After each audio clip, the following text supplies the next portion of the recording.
I've recently received word that two friends of mine have departed this world for the next. Their deaths come as a surprise to family and friends alike, unrelated as they were. It hurts.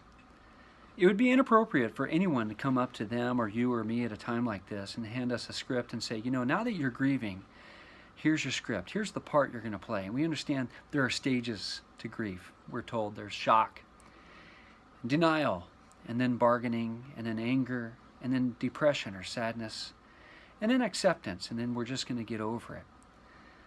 Well, life is messy. We don't just get over it. We may experience any one of those stages, so-called, of grief completely out of order in minutes' time, and in the next 5 minutes we can experience them in a completely different order. And a year, 5, 10 years from now, we can still be experiencing shock, denial, bargaining, anger, even numbness, and so on. There's no script for grief. Like most things in life, we can't go over it, under it, or around it. We've got to go through it.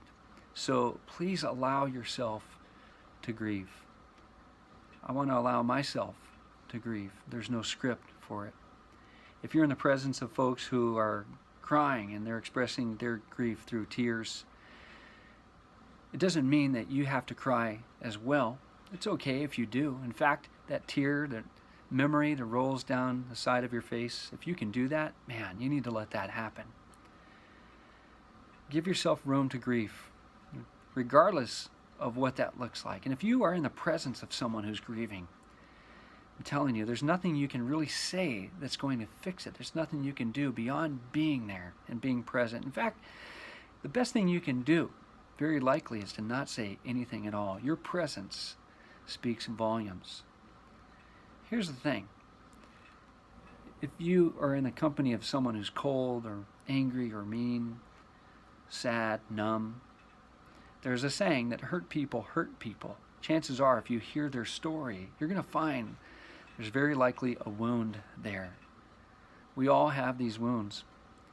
And frankly, we may be grieving over these wounds. It could be the loss of a loved one, could be a loss of a relationship or a marriage, a career, and we grieve. Chances are, if we've loved deeply, we will grieve deeply. Allow yourself to grieve. There's no script for it. And remember, God will never leave you nor forsake you, especially in times like these.